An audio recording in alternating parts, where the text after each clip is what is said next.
Bienvenidos a cada uno de ustedes. Gracias por acompañarme. El tema del día de hoy, como ustedes ya lo vieron, se denomina la atadura de Isaac. Un pasaje muy interesante.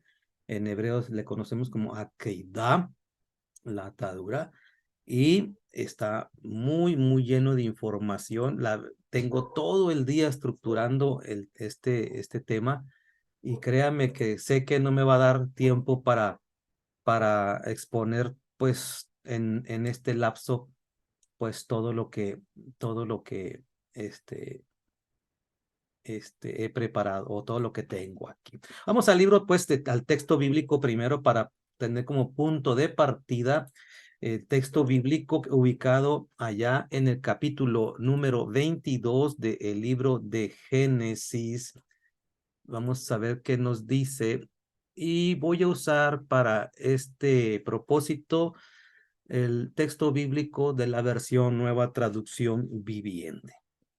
Y cita lo siguiente en el versículo número 1 en adelante. Una vez más lo ponemos ahí. Tiempo después Dios probó la fe de Abraham. Abraham lo llamó Dios. Sí, respondió él, aquí estoy. Toma a tu hijo, tu único hijo, sí, a Isaac, a quien tanto amas, y vete a la tierra de Moriah. Allí lo sacrificarás como ofrenda quemada sobre uno de los montes, uno de los que yo te mostraré.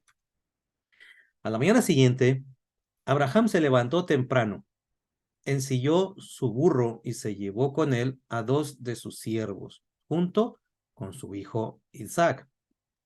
Después cortó leña para el fuego de la ofrenda y salió hacia el lugar que Dios le había indicado. Al tercer día, narra el texto bíblico, Abraham levantó la vista y vio el lugar a la distancia. Quédense aquí con el burro, dijo Abraham a los siervos. El muchacho y yo seguiremos un poco más adelante. Allí adoraremos y volveremos enseguida. Entonces Abraham puso la leña para la ofrenda sobre los hombros de Isaac, mientras que él llevó el fuego y el cuchillo. Mientras caminaban juntos, Isaac se dio vuelta y le dijo a Abraham, Padre, con exclamación, con pregunta, mejor dicho, Padre. Sí, hijo mío, contestó Abraham. Tenemos el fuego y la leña, dijo el muchacho. Pero ¿dónde está el cordero para la ofrenda quemada? Dios proveerá un cordero para la ofrenda quemada, hijo mío, contestó Abraham. Así que ambos siguieron caminando juntos. Cuando llegaron al lugar indicado por Dios, Abraham construyó un altar y colocó la leña encima. Luego ató a su hijo Isaac y lo puso sobre el altar, encima de la leña. Y Abraham tomó el cuchillo para matar a su hijo en sacrificio. En ese momento, el ángel del Señor lo llamó desde el cielo. Abraham, Abraham. Sí, respondió Abraham. Aquí estoy. No pongas tu mano sobre el muchacho, dijo el ángel. No le hagas ningún daño, porque ahora sé que de verdad temes a Dios. No me has negado ni siquiera a tu hijo, tu único hijo. Entonces Abraham levantó los ojos y vio un carnero que estaba enredado por los cuernos de un matorral. Así que tomó el carnero y lo sacrificó como ofrenda quemada en lugar de su hijo. Abraham llamó a aquel lugar Yud-Hei Bad-Hei Yireh, que significa el Señor proveerá. Hasta el día de hoy, La gente todavía usa ese nombre como proverbio. En el monte del Señor será provisto. Muy bien. Esto pues es la lectura de donde partiremos nosotros en el día de hoy sobre lo que es conocido como la atadura de Isaac. Sin duda que este texto para muchos generará preguntas. Trataré de abordar en el día de hoy algunas preguntas que se han hecho a lo largo del tiempo. ¿Qué dice la tradición? ¿Qué dice los comentarios? ¿Qué dice desde luego expresiones rabínicas? Para que podamos entender un poquito sobre esto. Por ejemplo, una de las preguntas que abordaremos es, ¿Dios acepta sacrificios humanos? Otra pregunta que abordaremos es, ¿murió Isaac?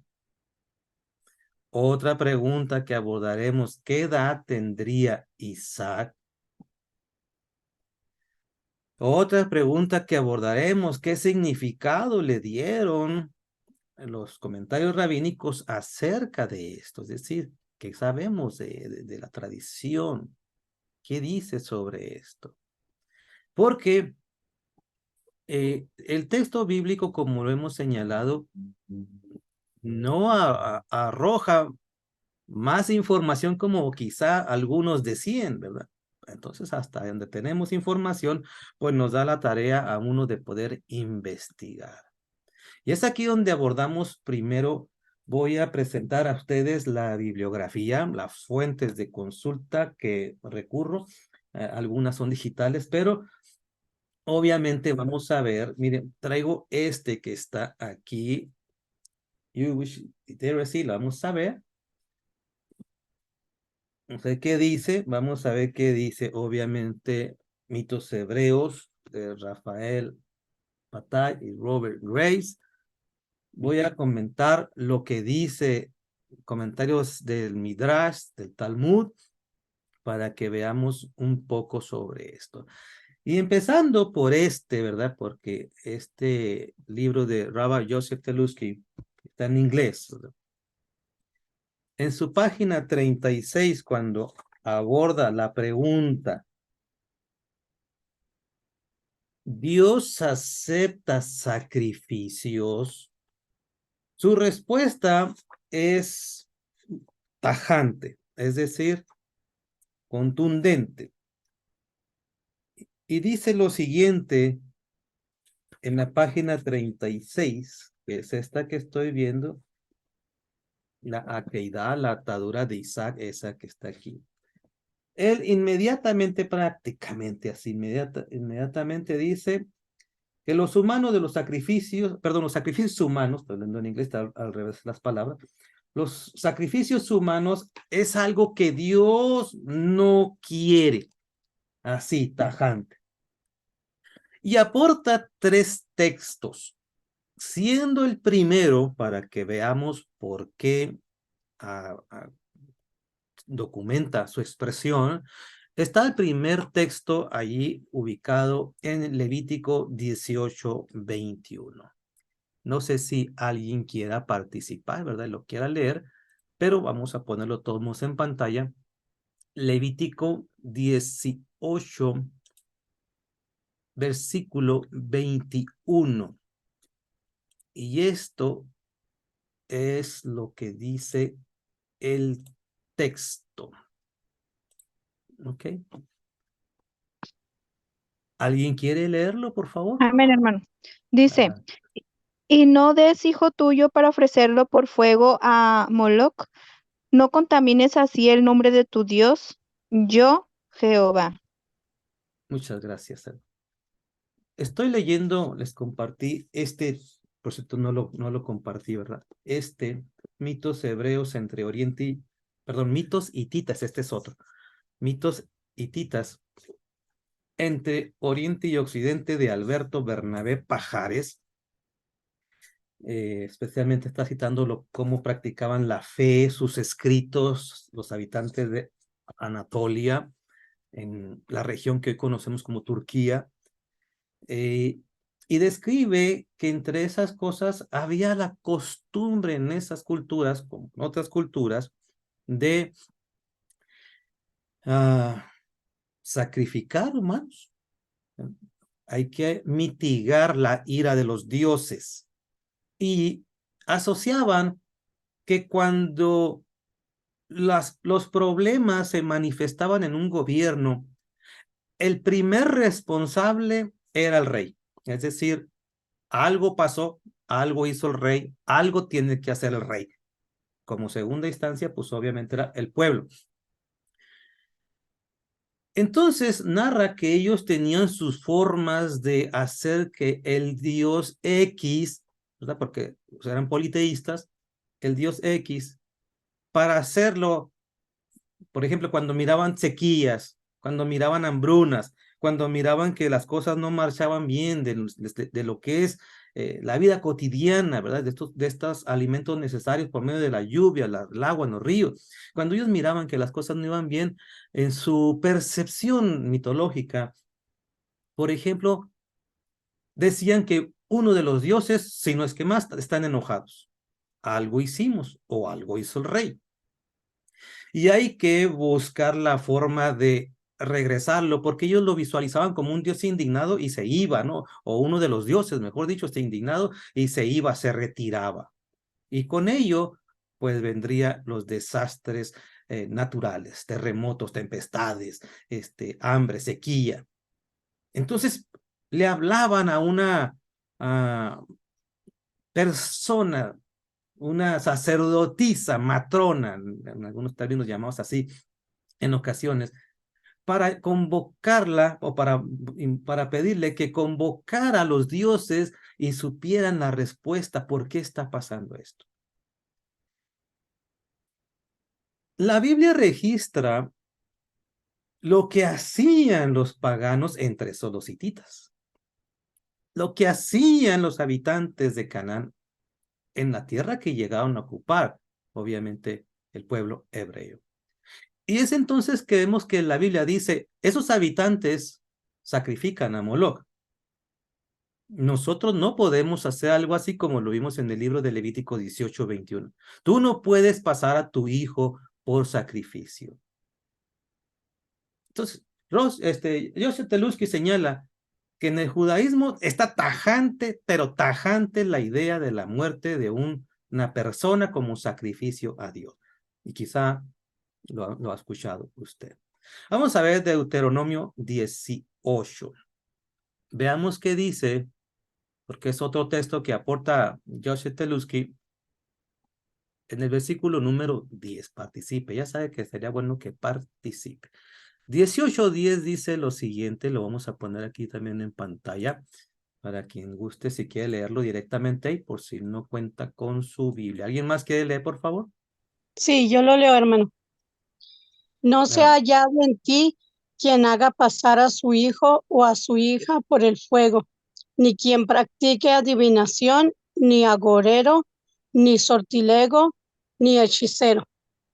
la ofrenda quemada de la que hemos hablado ya con tiempo atrás, cuando vimos el libro de Vallecra o Levítico, hemos señalado que la ofrenda, las 5 ofrendas que describen del capítulo 1 al 9, la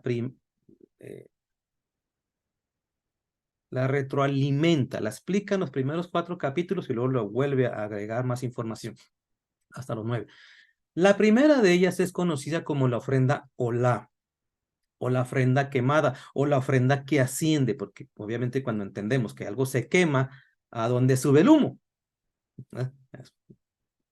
Entonces, es una forma de decir que asciende. Y esa ofrenda, la ofrenda quemada, la ofrenda ígnea, la ofrenda de holocausto, son términos que usan diferentes versiones, la ofrenda de fuego, esa ofrenda tenía una particularidad, era quemada totalmente. Era un obsequio a Dios Totalmente. Es decir, no era como la otra, la ofrenda de Shelamim o la ofrenda de paz, o como la ofrenda de oblación, la ofrenda minjá. No, ni por la ofrenda del pecado, ni la ofrenda por hierro. Esas de alguna manera se distribuían ciertas porciones, especialmente al sacerdocio, y en el caso de la ofrenda de Shelamim o la de paz, pues la disfrutaba también el oferente, la persona que llevaba la ofrenda o la familia. Y obviamente el sacerdocio o los levitas. Entonces, pero la ofrenda quemada, esa era un sacrificio así, todo, todito. Entonces, el rabino Yosef Teluz que dice, no está permitido, pero ¿lo habrán hecho los hebreos? ¿Los hebreos habrán practicado esto? Bueno, hay otro texto que cita él para demostrar cómo eran los paganos. En Segunda de Reyes, capítulo número 3, versículo número 26, dice lo siguiente en estos dos versículos.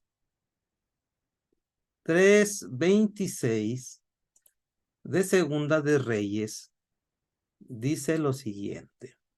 Cuando el rey Moab vio que estaba perdiendo la batalla, salió con 700 de sus espadachines en un intento desesperado por penetrar en las filas enemigas que estaban cerca del rey de Edom, pero fracasaron. Después el rey de Moab tomó a su hijo mayor, el heredero al trono, y lo sacrificó como una ofrenda quemada sobre la muralla. En consecuencia hubo un gran enojo contra Israel y los israelitas se retiraron y regresaron a su tierra. Esto es lo que dice el texto. Enojo. O sea, vemos personajes, en este caso un pagano, un rey moabita. Este rey moabita se le ocurrió hacer una semejante locura, tomó a su hijo y a su hijo, pues lo sacrificó con el propósito de obtener la victoria en torno al rey de Israel. Cuando vemos este pasaje, por ejemplo, era la época en la que estaba el reino dividido y el reino del norte le va y le dice al reino del sur de Judá, estos se me han revelado los moabitas, por favor, me ayudas a combatir contra este enemigo, que por cierto el rey era llamado Masá, me ayudas a combatirlo, y viendo la pérdida, estoy perdiendo, no logro, entonces, como decíamos en el caso de mitos hititas, ellos entendían que se está alejando Dios. Hay que sacrificar entonces algo o alguien, y en este caso era lo máximo que se podía pensar de en torno al caso de que causar que las divinidades respondieran a la petición humana a través del máximo sacrificio de un ser humano. Podríamos hablar de varias culturas, podríamos hablar también aquí de las propias culturas prehispánicas. ¿Qué podríamos decir de Jefté? ¿Qué comentarios aportan que lo hizo? Al primero que salga cuando yo vaya a la batalla, después que me des la victoria, Señor, el primero que salga, pues yo lo voy a entregar a ti, ¿verdad? Hoy diríamos la frase, vaya con Dios, pero vaya para allá, ¿verdad? Entonces, vean qué interesante, porque dice que salió su hija danzando ahí feliz de la vida, ¿verdad? Y que, ya me entristeciste. En el judaísmo no nos gusta, no, quizá habla mucho de eso, pero así dice el texto bíblico. Entonces dice el texto que le dice el Señor, agarra a tu hijo y a tu hijo me lo vas a sacrificar.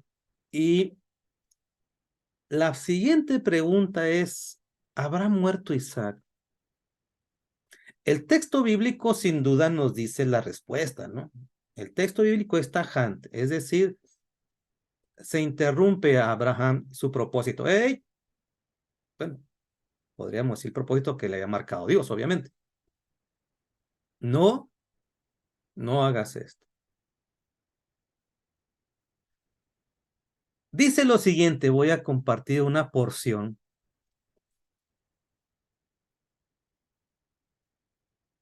Dice lo siguiente.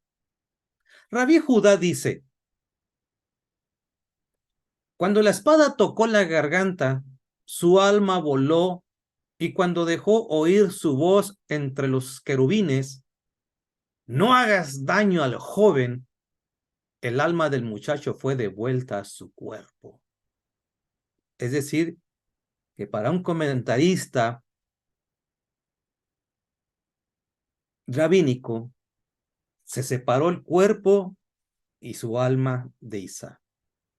A continuación, su padre desató a Isaac y se levantó, sabiendo que de esta manera los muertos volverán a la vida en el futuro, tras lo cual comenzó a recitar, bendito eres Señor, que resucitas a los muertos. Y estoy leyendo un comentario del rabí Eliezer en Tratado de Pirkei 31. O sea, pero para ramas del judaísmo, da la impresión de que se separó y, en otras palabras, murió y regresó. Como algunos dicen, morí 3 segundos y me regresé. Pero el texto bíblico aporta de que no es así, ¿verdad? Al menos tenemos certeza. No lo toques, no le hagas daño. Ahora sé que es cierto que me tienes... Y no hay evidencia, como se hubiese dicho, ¿verdad? Y en algunos textos todavía se van más allá, hasta hablan de las cenizas de Isaac.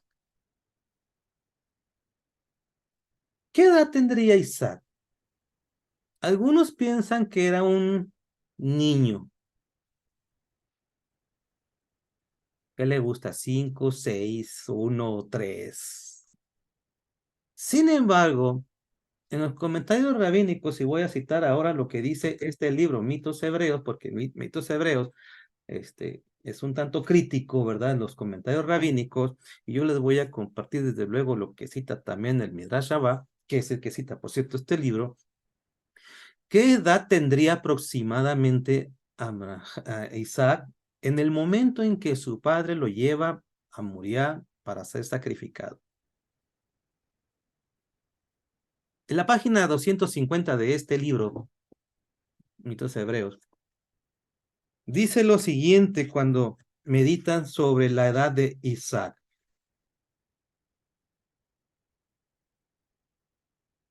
Y cito, un Midrash que considera la muerte de Sara como una consecuencia directa de la atadura de Isaac para el sacrificio, resta 90 años la edad que ella tenía cuando dio a luz a Isaac, es decir, a los 127 tenía ella cuando murió. Le restamos 90, atribuye entonces que Isaac tendría 37 años de edad, según comentarios rabínicos.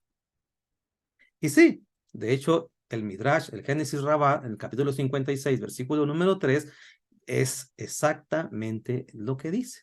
Es decir, o hace mención en torno a la muerte. Y que, por cierto, este capítulo dice que, y se los voy a poner en pantalla, porque es interesante lo que dice el Midrash, comparando, le va a sonar interesante esta frase que le voy a mostrar.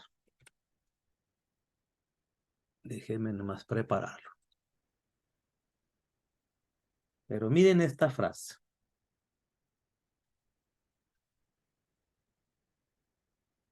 Vamos a ver. Como aquel que lleva en su hombro el madero para ser ejecutado, Isaac va cargando la leña. Génesis Rabbah 56, versículo 3. Para comentarios rabínicos, Isaac tendría entre 36 y 37, una persona madura, fuerte, con toda su capacidad motriz, no un niño, no un bebé, y que podía cargar los leños suficientes de hombro a hombro, y me llamó la atención que la versión que acabamos de compartir nosotros, la versión, traducción viviente, cuando hace mención dice que le puso en los hombros, de lado a lado, es decir, aquí. Y el comentario rabínico hace una alusión que pareciera que se está refiriendo al Mesías Yeshua cuando fue llevado al madero o a la cruz. Como aquel que va a ser ejecutado, como aquel, así iba este. Entonces, era una persona adulta, una persona con la capacidad de refutar, de oponerse, de decirle a su padre, no, pues, de hecho, comentaristas que estoy aquí leyendo dicen, podrían pensar, ¿verdad? Cualquiera podría pensar, es hora de internar a Abraham en un manicomio, porque ¿cómo es que Dios te habló y que Dios te dice que lleves a tu hijo, el único hijo, que por cierto es el que te dice Dios que te va a hacer que tengas descendencia? ¿Te encuentras bien, Abraham? ¿No te está jugando bromas la edad? Entonces les llama la atención esto. Entonces, como en la Biblia no nos da más información, y ya le hemos dicho que si tuviese más información, menos lee la Biblia la gente, menos la lee. Si lo que tienen, el volumen completo que tenemos de Tanaj, más los escritos de los discípulos de Yeshua, si así no lo lee la gente, menos si tendría más información. Hay personas que están estudiando y leen la Biblia, leen fuentes, decíamos el martes pasado, estamos estudiando, están leyendo otras fuentes, estamos consultando qué más pensaban, qué más se decía, qué otras versiones bíblicas tenemos, están inquietos, ¿verdad? Pero la mayoría, pues por lo general, no es así. Y como tenía 36, 37 años según los comentaristas, entonces la pregunta que se puede hacer cualquiera es, pues, ¿cómo habrá reaccionado Isaac? ¿Así? Sí, amárrame. Porque cualquiera de nosotros que nos saliera nuestro padre con una idea como estas, no me alcanzas. Voy a correr a ver si me alcanzas, ¿verdad? Una persona longeva. Acuérdense que cuando Abraham tuvo su primer hijo, ya era muy longevo. Y cuando tuvo Isaac tenía 100 años. Así es que para cuando estamos hablando del caso, unos 37 años, entonces Abraham tendría 137 años. 137 contra 37, alcánzame si puedes, ¿verdad? Cualquiera correría. Sí, para poner un chanclazo corren nuestros hijos. Decía mi hija, ¿verdad? Que a su mamá, no, me parece que tú traías esos radares o GPS porque me rastreaba la chancla cuando me la aventabas, paz, me pegabas derechito a la cabeza. O sea, imagínense, ¿quién no? Si ellos corrían, ¿verdad? Nuestros hijos, cuando se les iba a disciplinar, o le íbamos a poner un chanclazo bromeando entre juego y broma, ándele, corrían, pues imagínense. Entonces el texto, cuando empezamos a leer la Biblia, dice, pues yo veo el fuego, yo veo la leña, pero ¿dónde está el cordero? Algo falta, creo que es lo más importante, ¿dónde está el cordero? Que entonces en el judaísmo, los mitos que por cierto cita el libro Los mitos hebreos, narra una plática que no viene en la Biblia. En la Biblia, cuando empezamos a leer este pasaje de las Escrituras, de hecho, cuando vemos, pareciera que está hablando a ver, estoy aquí, perdón, estaba leyendo Reyes. Dice lo siguiente, en el 7, Isaac se dio vuelta y le dijo a Abraham, padre, sí, hijo mío, contestó Abraham, tenemos fuego y tenemos leña, pero ¿dónde está la ofrenda quemada como el cordero? Que se va a quemar, obviamente, ¿dónde está? Esta plática sí la vemos con el padre, pero no la vemos la plática entre Dios y Abraham, y aquí es donde entra una aportación al que este libro que he citado la introduce de un comentario rabínico del Sanedrín 89. En la página 245 de este libro, cuando narra qué pudo haberle dicho a Abraham, porque el texto bíblico es un tanto interesante, ¿no? Cuando dice en el versículo número 1, Dios probó la fe y le dijo a Abraham, sí respondió él, toma tu hijo, tu único hijo, sí a Isaac, a quien tanto amas. Esta parte que no encontramos respuestas, pareciera que el texto está respondiendo a Isaac, a Abraham. Toma tu hijo, lo voy a poner en pantalla otra vez para que lo veamos. Toma tu hijo, sí, a Isaac, a quien tanto amas. Que entonces los comentarios rabínicos cuando hablan sobre esto aportan que hubo un diálogo entre Abraham y entre, obviamente, Dios. Ese diálogo se da en este momento que estamos citando y dice lo siguiente.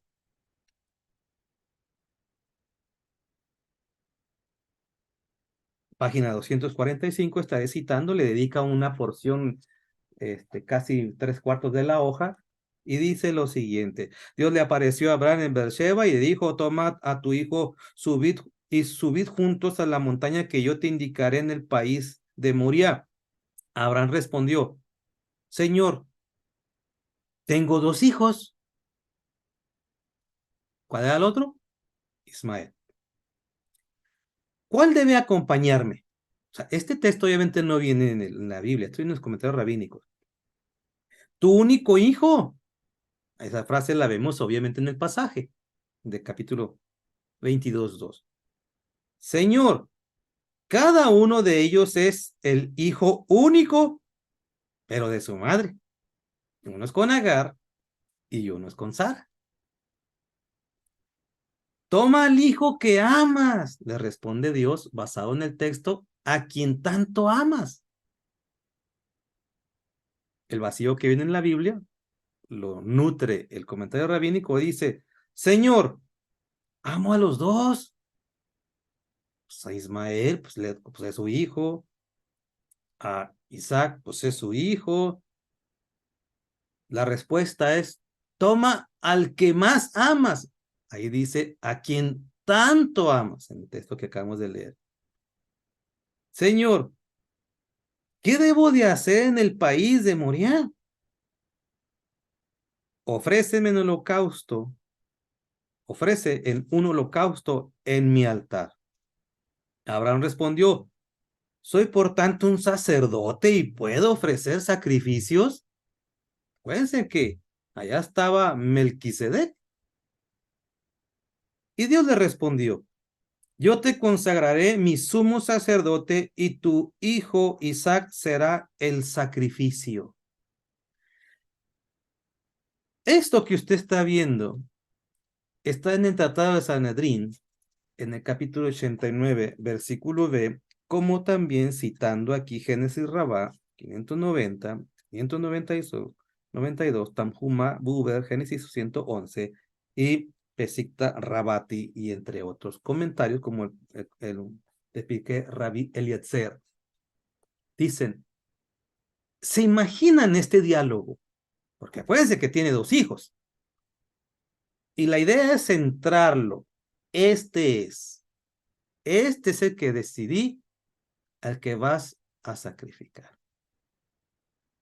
Pero no se queda allí la narrativa judía, es decir, buscar, hay que ponerle más drama. Hay que ver, o sea, ¿quién, nadie se opuso? ¿Cómo que así tan fácil, no? Aquí es donde introducen que un ser se interpone entre Abraham y su intención de sacrificar a su hijo. En este libro, una vez más, Robert Patay, Rafael Robert Grace y Rafael Patai una vez más agregan algo a quien citan que se disfrazó al que usted conoce como a Satán o Satanás, ¿verdad? Que se disfrazó para poder interrumpir el objetivo de Abraham. En la página 247 de este libro dice: el ángel caído Samael se le acercó por sorpresa aparentando ser un humilde anciano y le dijo: ¿cómo puede provenir de un Dios de misericordia y justicia la orden de matar al hijo de tu ancianidad? Te han engañado, Abraham. O sea, lo que estamos leyendo es que ellos dicen, tuvo que ser todavía, pues ¿quién lo interrumpe? ¿Quién lo va a detener? ¿Cómo que es tan fácil? Ve y introducen en esta narrativa, pues es que a Satán, o Samael, en este caso, este personaje que es el diablo en el judaísmo, dice, este ángel caído se le presentó a este hombre. Y ya hablan de las tres obstrucciones o las tres tentaciones de Satanás. La primera, obviamente, relacionada a Abraham, es decir, te dijo eso Dios, estás engañado, tu longevidad te anda jugando visiones, ¿verdad? La segunda es que se la hace al hijo, a Isaac. La tercera se la hace a la mujer. Entonces se le presenta y dice, ¿cómo?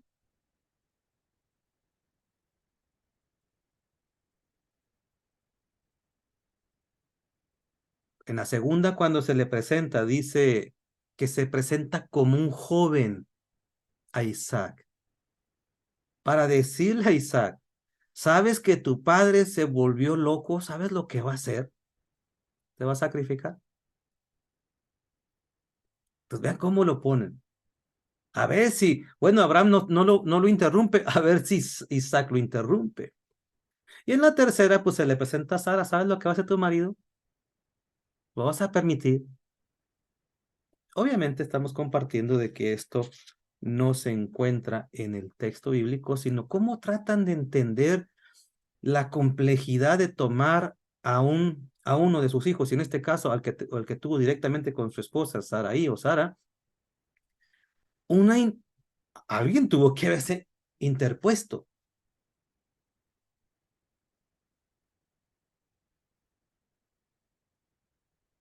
Cuando sigue abordando el texto no nos da mayor aportación para decir, ¿cuándo fue? ¿En qué momento? ¿En qué época? Es aquí cuando los comentarios rabínicos siguen aportando. Y se lo imaginan unos de una manera y otros de otra manera. O una época y otros en otra época. Y se lo imaginan que en este momento, a pesar de los obstáculos de Samael o Satanás, dice, no, Isaac de todos modos, a pesar de sus 30 y tantos años, 36, 37 años, él decidió, amárrame fuerte, papá, fuerte, porque pues ahí con el susto y con el dolor no va a ser que me levante, no, amárrame y no va a tirar un golpe y te aviente, ¿no? Amárrame fuerte. Así es que dicen que aceptó voluntariamente su muerte y solamente se concretó a decir, bendito sea el Dios vivo que me ha elegido hoy para ser ofrecido en holocausto a él. Átame fuerte para que no rehuya al cuchillo y haga tu ofrenda inaceptable a Dios. O sea, ¿cómo se lo imagina? Entonces ahora viene la otra duda, pero ¿cuándo pudo haber sido? Y voy a compartir una de las más sonadas, porque hay dos, o fue en Pesaj o fue en el mes séptimo, en el día primero, en el día de las trompetas, en Rosh Hashanah. en el año nuevo, relacionado a las festividades del séptimo mes, Yom Teruah, Día de la Trompeta. En el judaísmo se cita lo siguiente, que los voy a poner también en pantalla. Permítanme nomás un momento para que lo podamos tener ahí.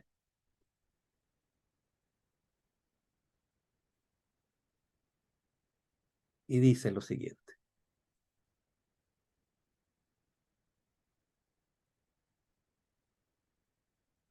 Rabí Abajú dijo, se hace porque Dios ordenó, es decir, las trompetas, se hace porque Dios ordenó a nuestros padres hacer sonar para mí un cuerno de carnero para que pueda recordar que Abraham ató a Isaac y considerarlo como si vosotros mismos hubieses atado ante mí, te hubieses atado o se hubiesen atado ante mí. Cuando se le preguntaba cuándo fue la muerte de Isaac, había dos posturas, pero predomina mucho más en los comentarios esta idea de que pues tuvo que haber sido, si no empieza, en este día. Y lo relacionan por el shofar, por el cuerno del carnero. Dice, así es que por eso cuando tocamos el shofar, insistentemente, constantemente, bastante, los que asistimos a la congregación y oímos el shofar a cada rato, saben a qué nos estamos refiriendo. Entonces, estar oyéndolo, de tal manera que nos permite recordar que sucedió un evento, la atadura de Isaac. Y así recordarlo, Dios, así me lo van a recordar, así me lo van a recordar ustedes, háganlo. Y es como si ustedes también se ataran y se entregaran voluntariamente hacia mí. Citando Rosh Hashanah. Ok, de Rabí Abajú. Entonces, cuando dicen las escrituras que estaba siendo interrogado, ¿verdad? El padre por el hijo, oye, aquí no veo el cordero.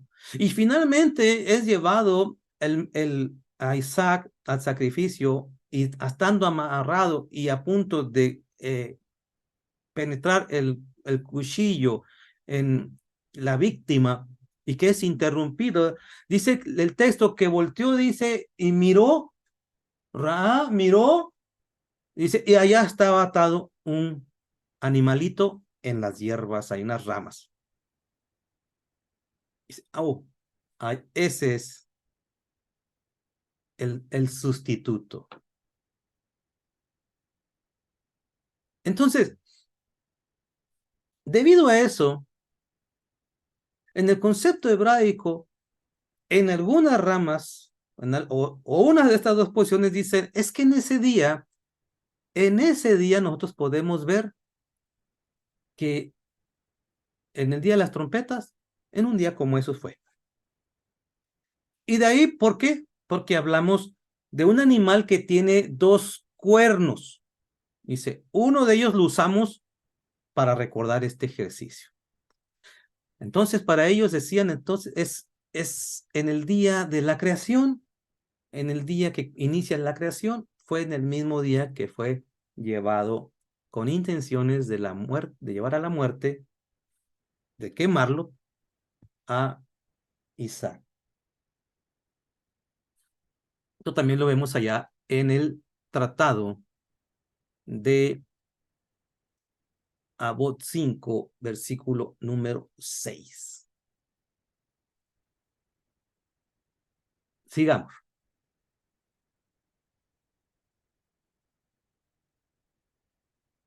Las cenizas del cordero del carnero, que finalmente fue el que desprendió a Abraham, del que estaba atado allí en las ramas, cuando observó ese animal que fue sacrificado, que habíamos dicho nosotros, ¿en qué consiste? Un holocausto.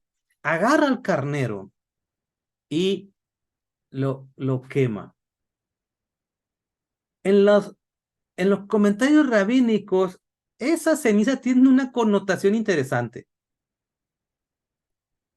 Lo llegan, ese animalito lo llegan a,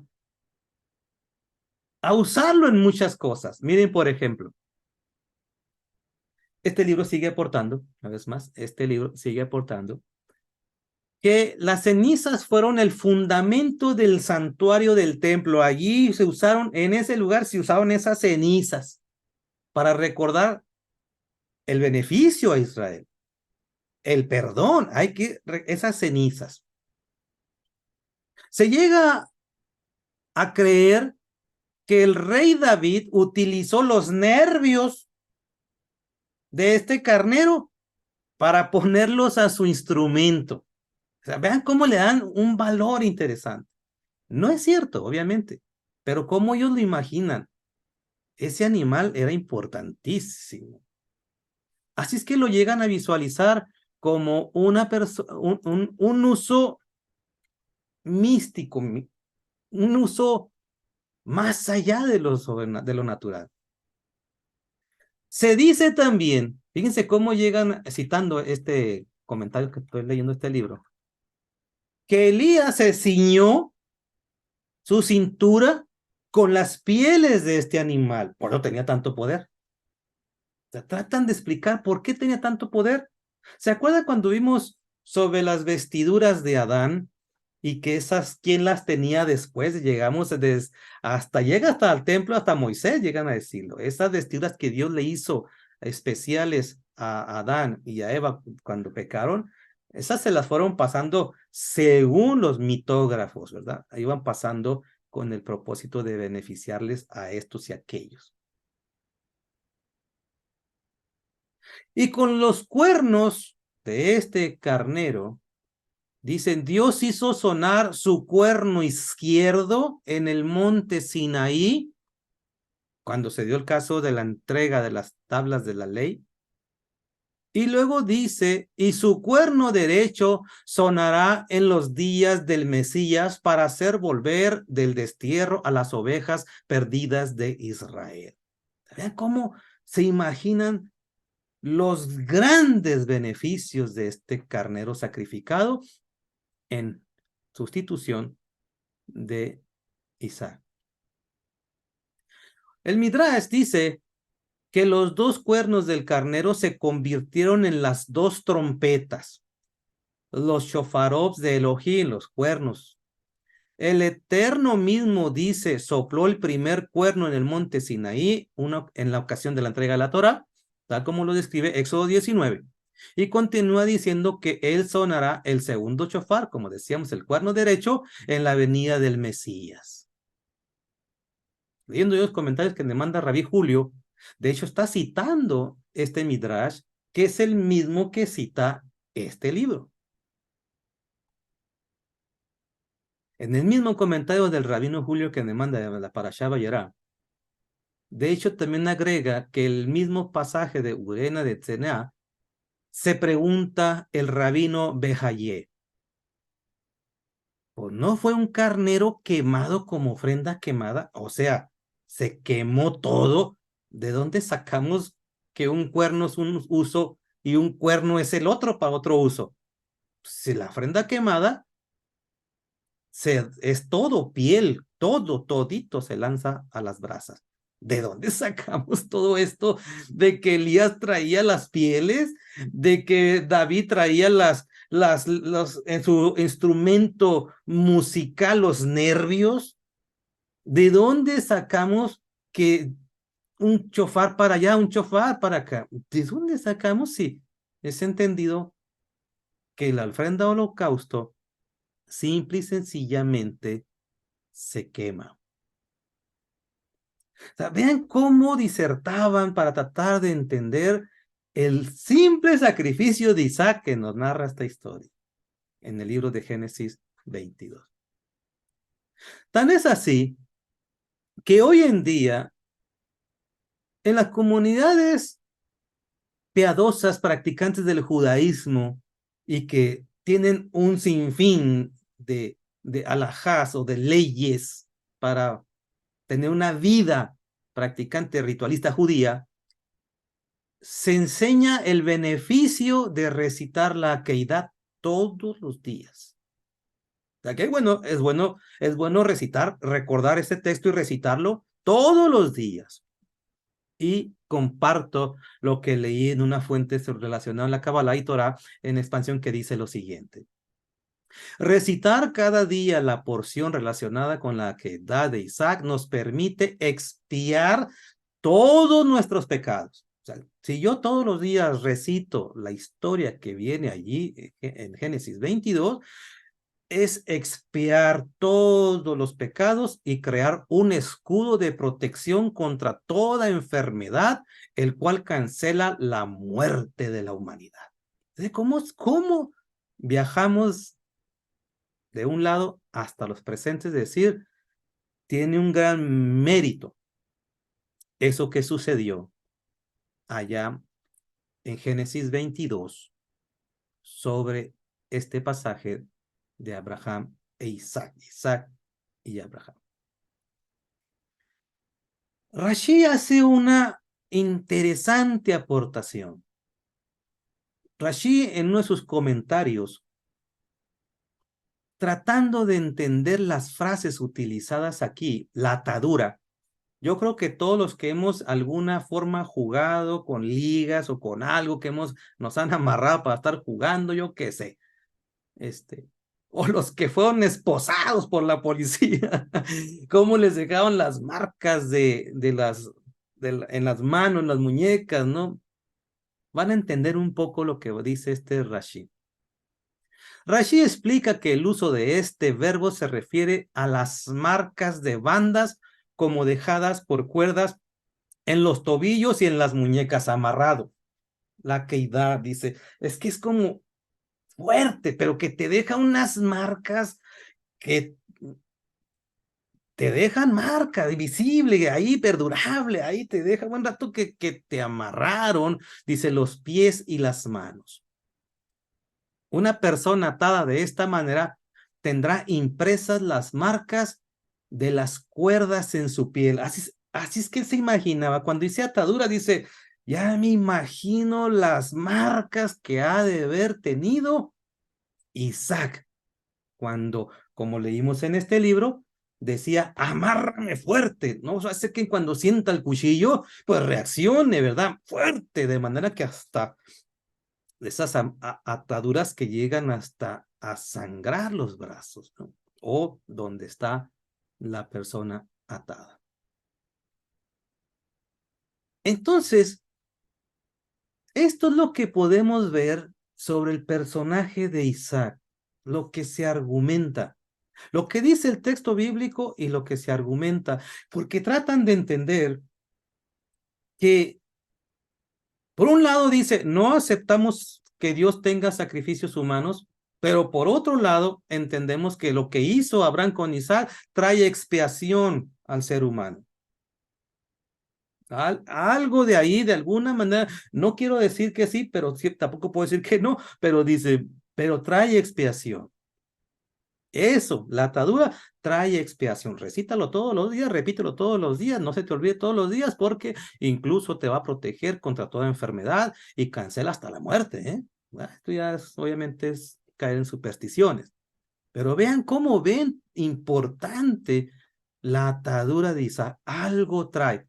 No acepto, pero acepto. Es decir, no me gusta esto de que sacrifica a Dios, pero no puedo negar que Dios dice sacrifica. Y en algunos casos, como lo vimos, literalmente se llega a pensar que sí se murió, aunque el texto bíblico no lo dice.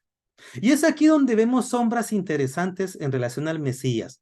Por ejemplo, comparando los dos personajes, hablando de Isaac y hablando del Mesías, podremos decir que ambos, Isaac y Yeshua, ambos son conocidos como el hijo prometido, el hijo del pacto.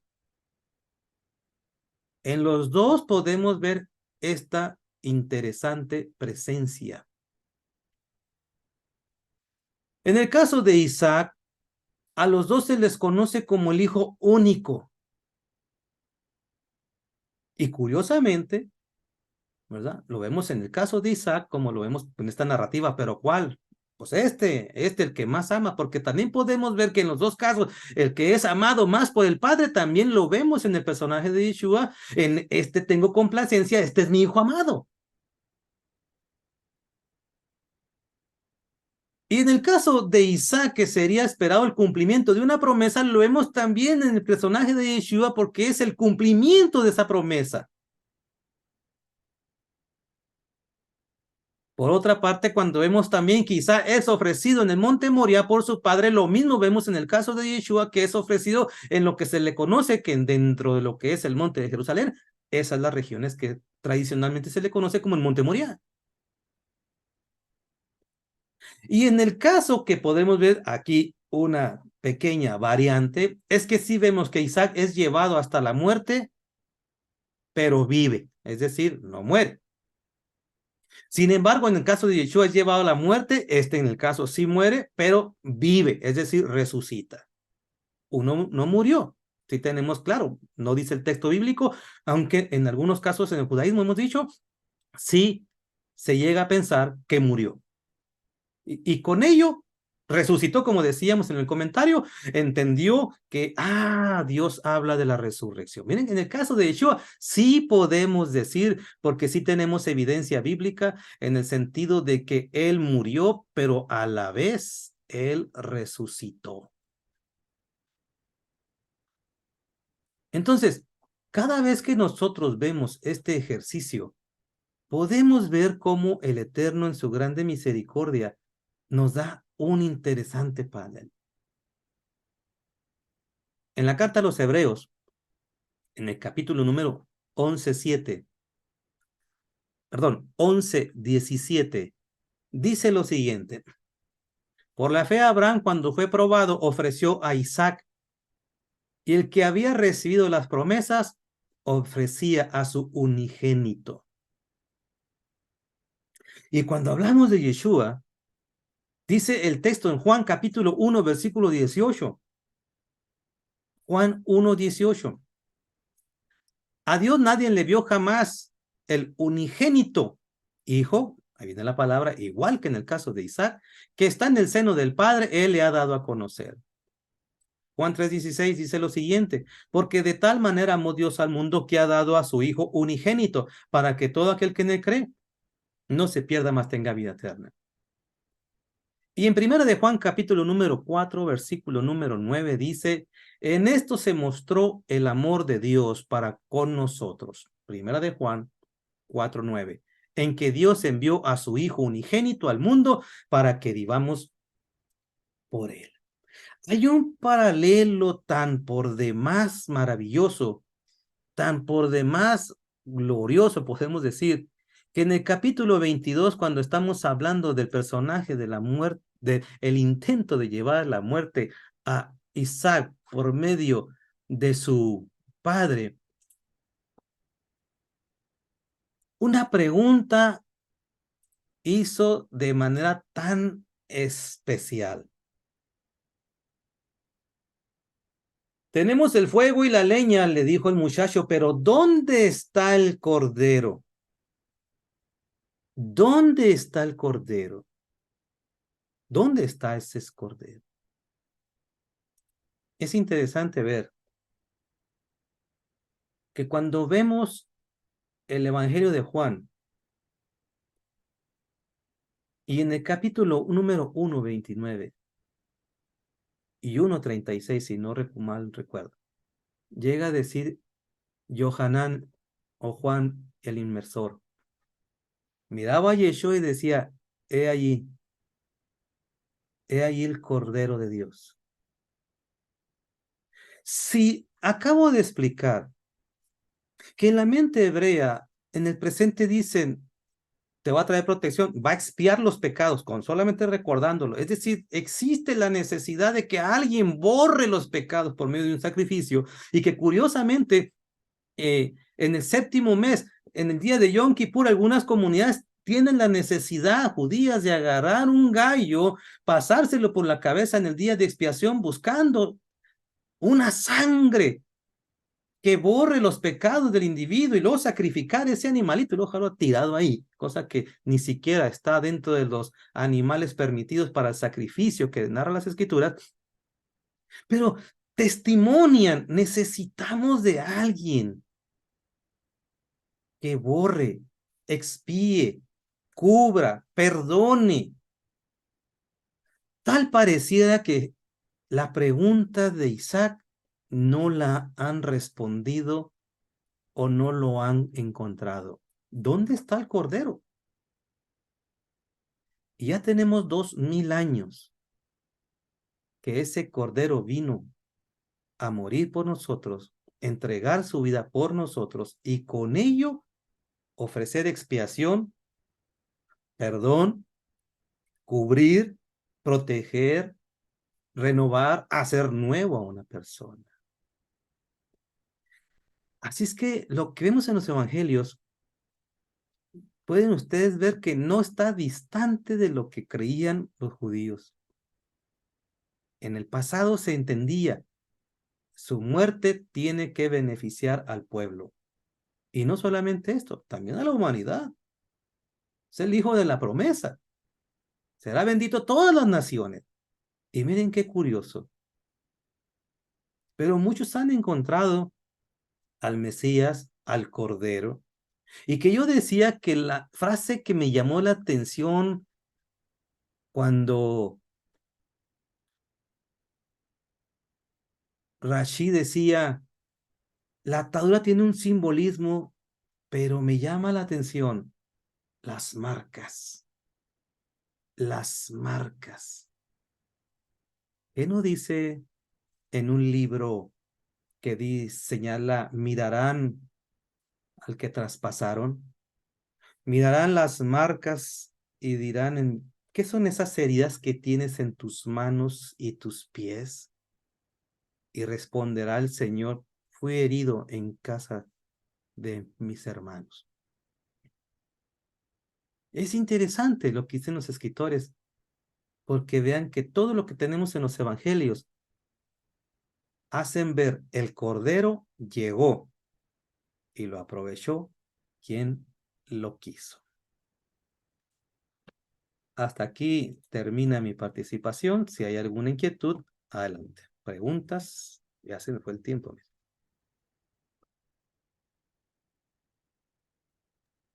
Sí, hermano, tengo una pregunta.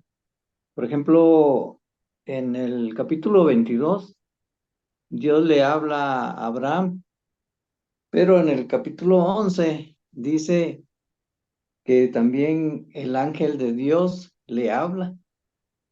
Entonces, ¿qué ángel es el ángel de Dios? ¿Cuál es el ángel de Dios? Yo ¿A qué se compartí al refiere? inicio, gracias hermano, yo compartí al inicio que, ¿cómo le pude? Yo le compartí al inicio que cuando vemos el martes pasado que estábamos tratando, les decía que al final me llamó una persona para hacerme preguntas y abordamos esa parte que sería ahorita pues desviarme del tema, pero le decía yo que sí, el texto bíblico llega a ser muy enriquecedor cuando nos comparte sobre ese ángel y por qué lleva el nombre de Dios y por qué es incluso citado como Dios mismo, que sería desviarme, así es que lo enviaremos en otra ocasión. Sí, hermano, sí, no, todo está muy bien, entendible. Sí, nada más tenía esa pregunta y gracias, hermano. No al contrario. ¿No hay más preguntas? Hermano, Ok, una pregunta. sí. Cuando Isaac le pregunta a su padre Abraham que dónde estaba el cordero, Abraham le responde a él, le dice que Dios se Dios proveerá proveerá. de cordero. Ajá. O sea, él sabía que le iba a proveer un cordero, ¿no? Sin duda, es decir, podemos decir nosotros que Abraham estaba consciente de que de alguna forma le iba a ser Dios. Pero no es hasta ahí que dice, y volteó, porque ya no lo quise tratar porque se ve muy lejos, pero nos desviaríamos. Pero los comentarios rabínicos dicen, ¿cómo es que no lo vio antes? ¿Cómo es que no lo vio? Un carnero es un animal y luego atorado te das cuenta porque se está moviendo. Quiere saltarse. ¿Cómo es? La verdad es interesante cómo llegan a pensar, ¿cómo es que no estaba? O es que de repente apareció. Pero Abraham tenía una idea, o sea, podemos ver que él tenía la confianza en que Dios iba a hacer las cosas, quién sabe cómo, pero las iba a hacer. Sí, gracias, hermano. Al contrario. Ok, dejamos aquí. Gracias por haberme acompañado. Nos vemos, si nos permite el Eterno, el próximo martes. Shalom.